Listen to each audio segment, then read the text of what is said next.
Хүндрэлтэй үүссэн цаг хугацааны хувьд бол 9 сая жил гэдэг. 9 сая жил.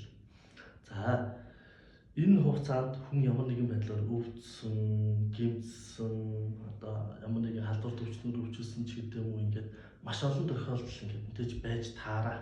Би тэр мэддэг. Гэхдээ тэр болгон дээр хүмүүс өөрийнхөө амийг авахд бол ямар нэгэн арга хэмжээ авдаг байсан байхгүй. Энэ бүх арга хэмжээ гэдэг чинь өдөр чигээр маш их хэмжээний дата, мэдээлэл. Энэ бүх датаг одоо нэгтгээд хамгийн ийм төгс хэлбэрт оруулаад ийм маш их хэмжээний дата мэдээлэл шүү дээ. 9 сая жилийн дата мэдээллийг цэгцлээд эцсийн байдлаар ингэж нэгтгэж гаргаж ирсэн салбар бол уламжлалт агах буюу одоо тэжих ухаан гэдэг салбар.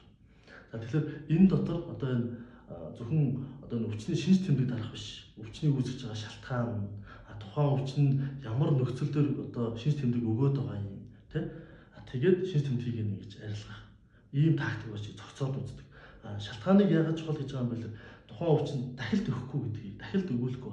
Бид хэд яагаад нэг шалтгаанаа мэдхгүйгээс болоод зөв шинж тэмдгээ дарангуулад яваад байхаар өвчин ингээд улам аргагчаад одоо эмчилгээнд болон эмэндээ тасн цогцоод ингээд эмчилгээ үр дүнг болоод байдаг. Тэгэхээр уламжлалтын хамгийн одоо гайхалтай зүйл нь шалтгааныг нь тодорхойлох, нөхцөлтэй хамт үзээд шинж тэмдгийг нь эмчилдэг юм